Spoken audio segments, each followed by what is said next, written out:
Olá, internauta, seja bem-vindo à nossa entrevista. E a nossa conversa de hoje é com o juiz da 2ª Vara Criminal de Cuiabá, a Vara de Execuções Penais, Geraldo Fernandes Fidelis Neto.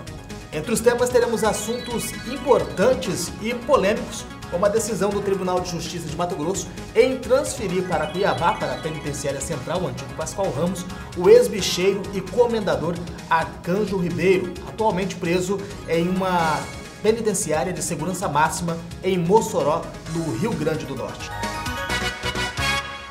E nós vamos começar a falar de um assunto polêmico, que é o caso da transferência do bicheiro Arcanjo Ribeiro para Mato Grosso e uma decisão agora no Tribunal de Justiça de Mato Grosso que decidiu autorizar a transferência para cá.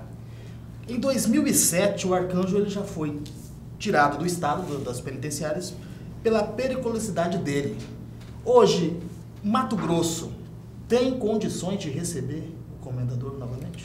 Eu digo que em 2013 eu abordei essa questão. Na época eu disse que não poderia receber aquela situação. Se passaram mais 4 anos, ele numa penitenciária federal. O Tribunal de Justiça analisou a questão, não conheço os autos, não conheço o pedido, mas estando no tribunal, com certeza analisou todas essas questões, verificou as condições, fez questionamento ao sistema penitenciário de Mato Grosso e respondeu positivamente a isto. A mim, enquanto corregedor das penitenciárias aqui de Cuiabá e Vaz Grande, vai caber apenas garantir as prerrogativas da pessoa em estado de prisão, no caso o seu João Arcanjo Ribeiro, e assim será feito onde o sistema penitenciário indicar que ele vai responder a sua pena. Hoje é mais difícil o Arcanjo liderar, por exemplo, um esquema criminoso de dentro do presídio de Mato Grosso? Eu acho que no estado atual das penitenciárias do Brasil, não só de Mato Grosso, quando há vulnerabilidade, facilidade de entrada de equipamentos eletrônicos, em qualquer lugar do Brasil há possibilidade de fazer contatos pelo lado externo. Hoje ele está preso numa penitenciária federal, em Mossoró, no Rio Grande do Norte, que se diz segurança máxima.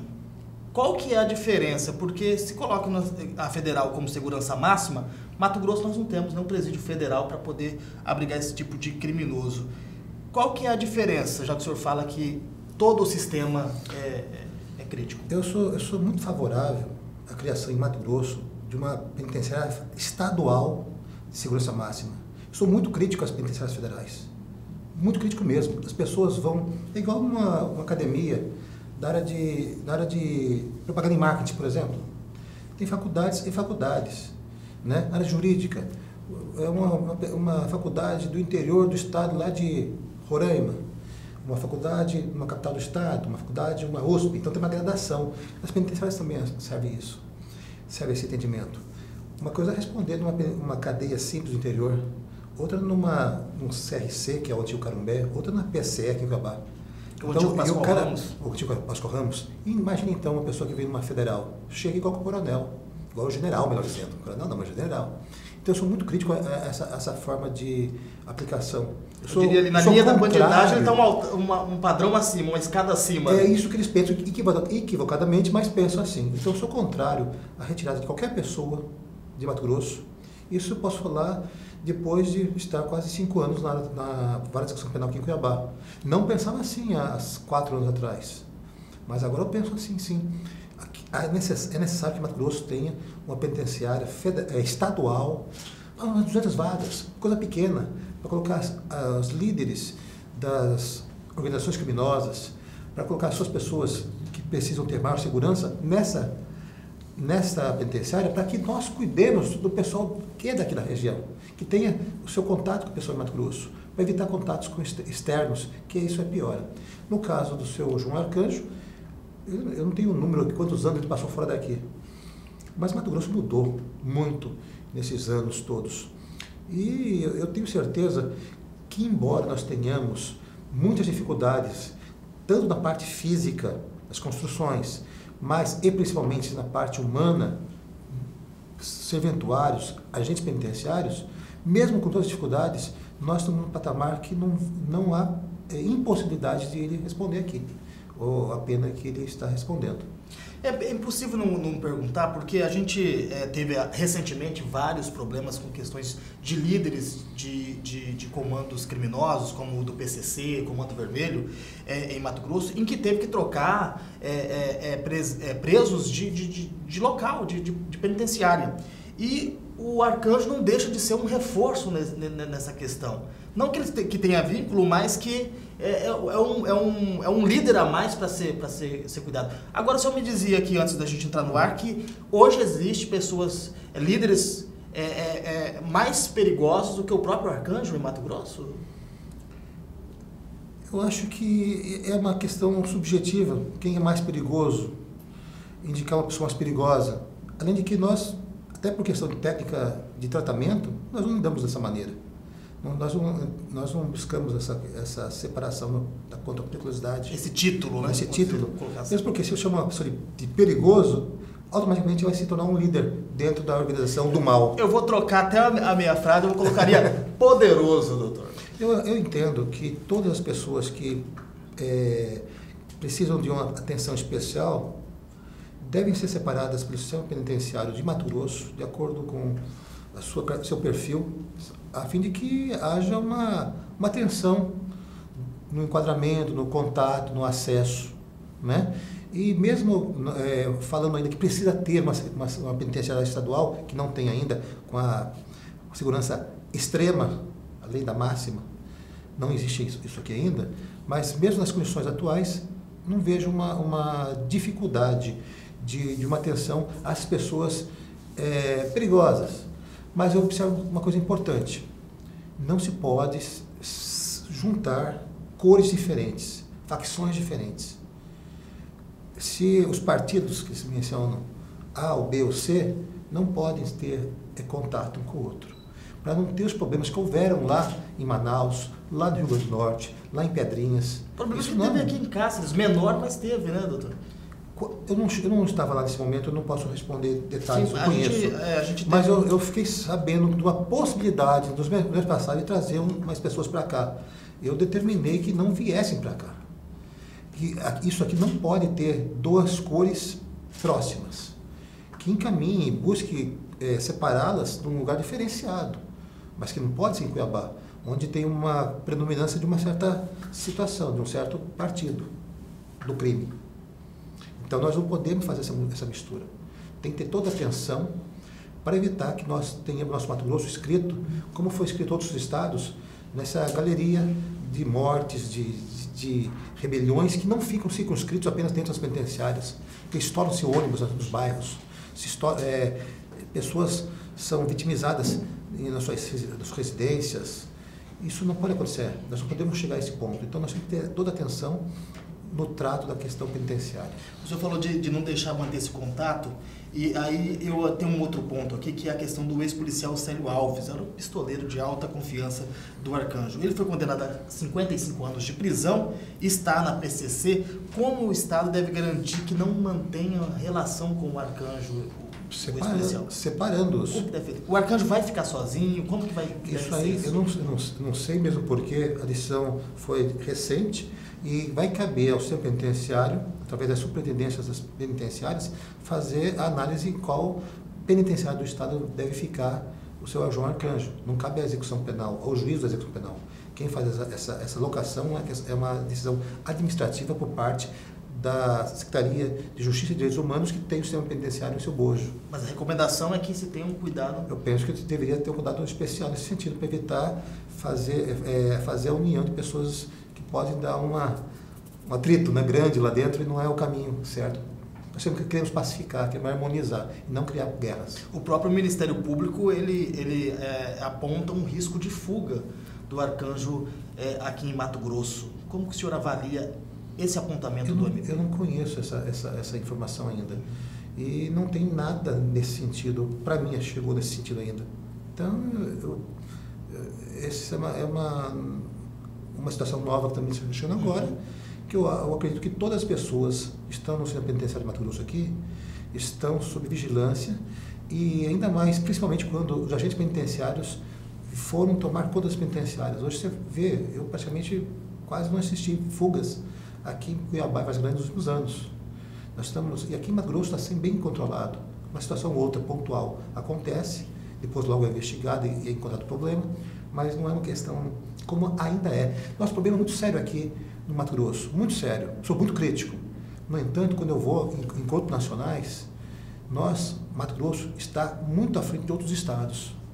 Então, como eu falo, eu sou crítico, eu sei que a questão é muito séria, no entanto, nós temos condições de manter essa atenção à pessoa em estado de prisão, mas é importante maior investimentos.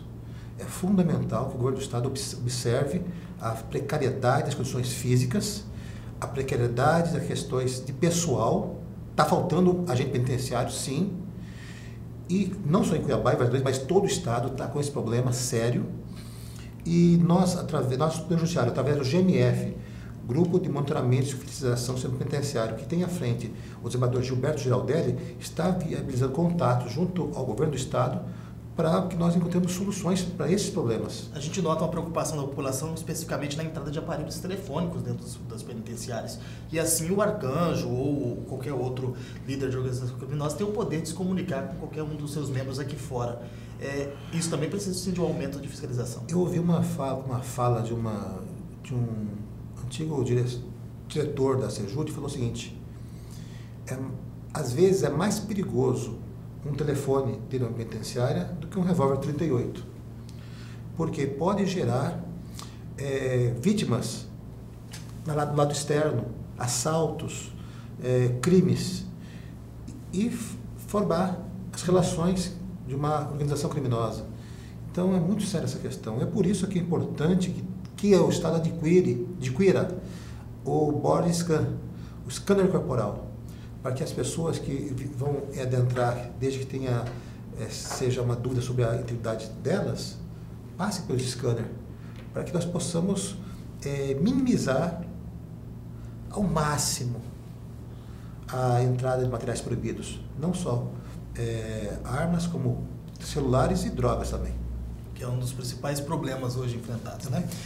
Vamos mudar um pouquinho de assunto, doutor, falar sobre sala de Estado Maior, que se tornou já agora um problema, porque nós estamos vendo aí a questão de muitos presos por corrupção. Agora nós temos aí o esquema dos grampos, as escutas ilegais, com coronéis presos. E surgiu esse assunto com mais intensidade depois de que o próprio desembargador Orlando Perry, que é o relator dos grampos, e uma vistoria na cadeia militar de regalias a presos. Como que tem alguma coisa já sendo discutida nesse assunto de se fazer sala de Estado Maior para essas pessoas que estão sendo presas principalmente por corrupção e no caso dos grampos? Nos casos dos grampos, tem uma decisão do desembargador Orlando Perry entendendo o encaminhamento dos militares para presos federais, né? Um deles apenas, o cabo Gerson, me parece-me, tá no CCC. Foi encaminhado para o CCC. E está sendo tratado como todas as pessoas que estão no CCC, de maneira igual, de maneira normal, né? Mais uma pessoa lá dentro. Apesar de alguns dizerem que não seria o ideal, né, essa transferência para o CCC, já que ele é militar. Buscou-se encaminhamentos. A decisão do desembargador, ele questionou-nos sobre a situação do CCC. Eu não vi óbice nenhum entrar lá. Lá esteve presente o chefe do Estado-Maior das Forças Militares do Estado e Civis, governador do Estado do Mato Grosso, ex-governador Silval, por 2 anos.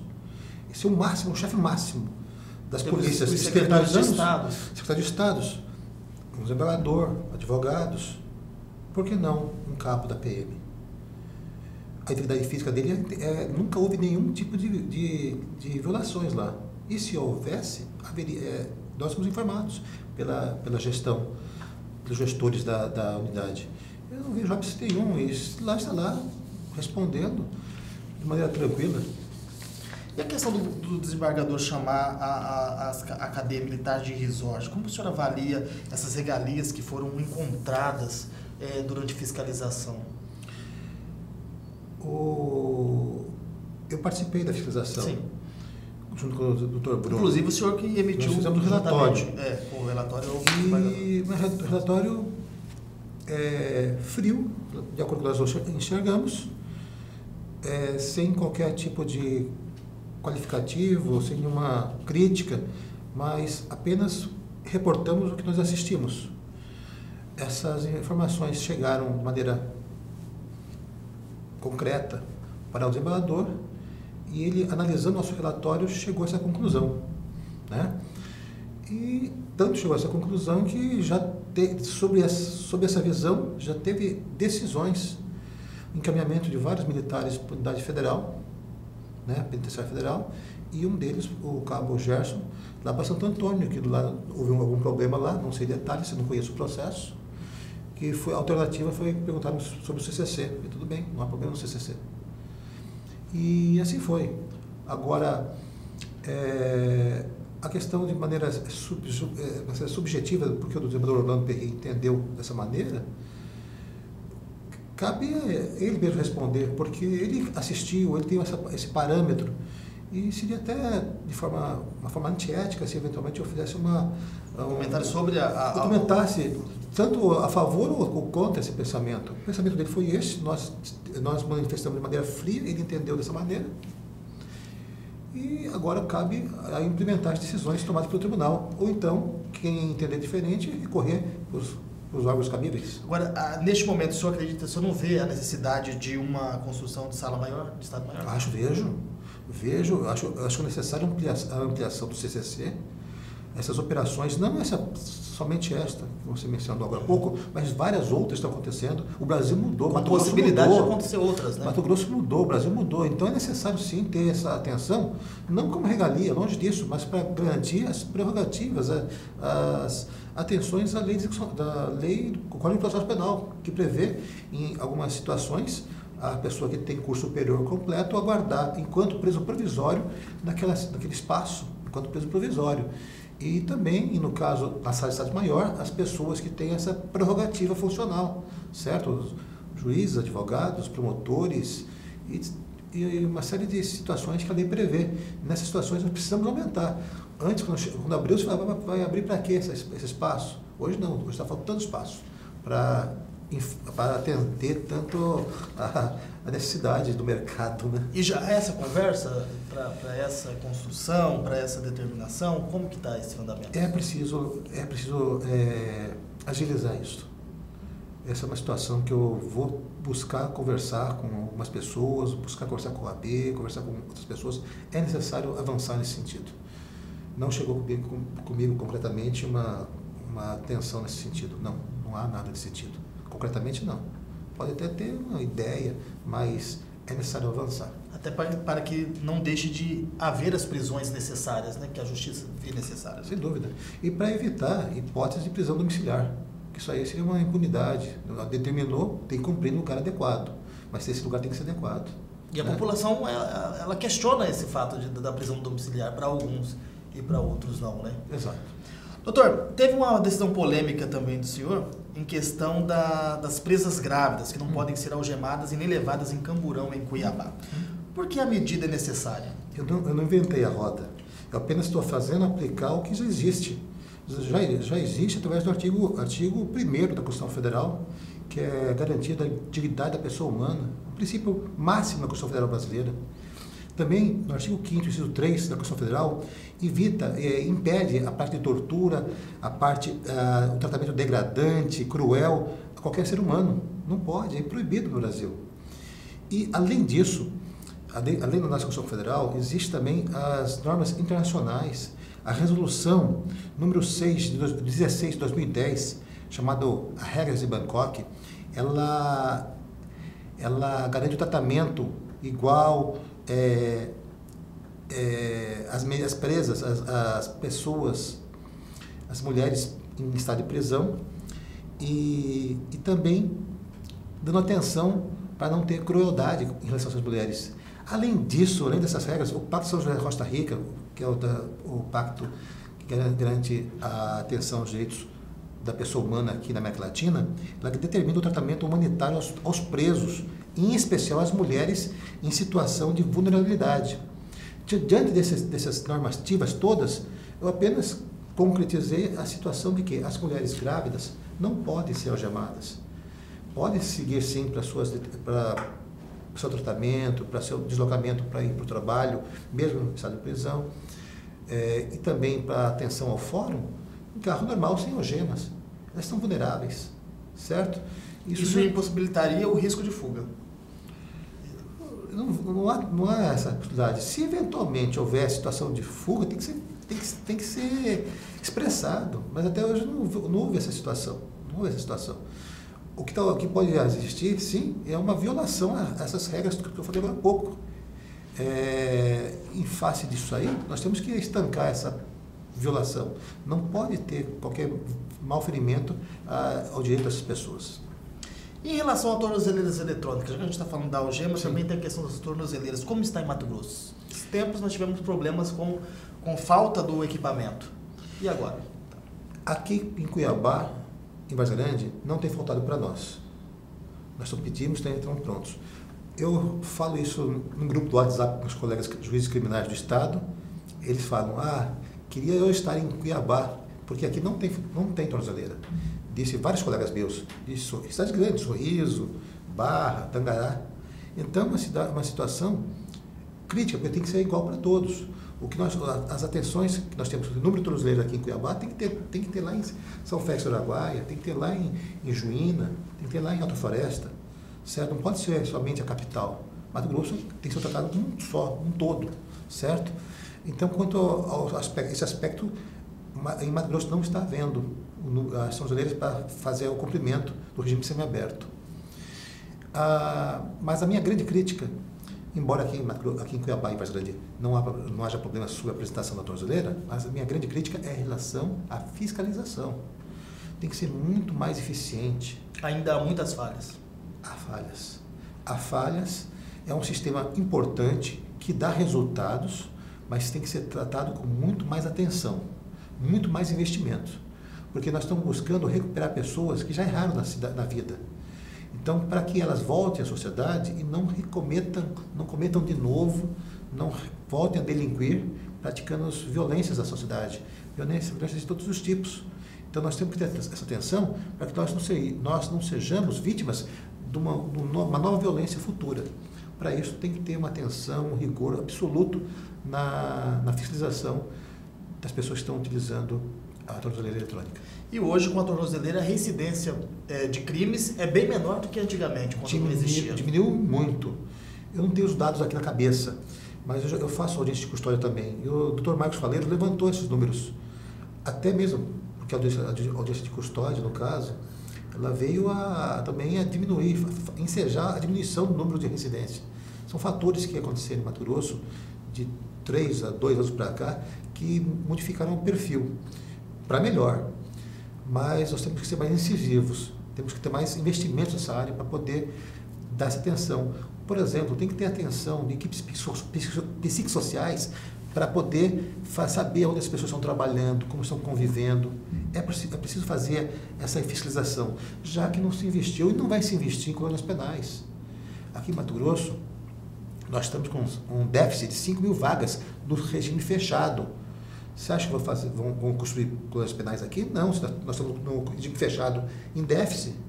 Tem 6.500 presos para, 6.500 vagas para quase 12.000 presos, 11.000 e poucos presos. Então, 5.000 vagas de déficit no regime fechado. Não vão colocar colônias penais aqui. Gostaria que colocasse, seria muito bom.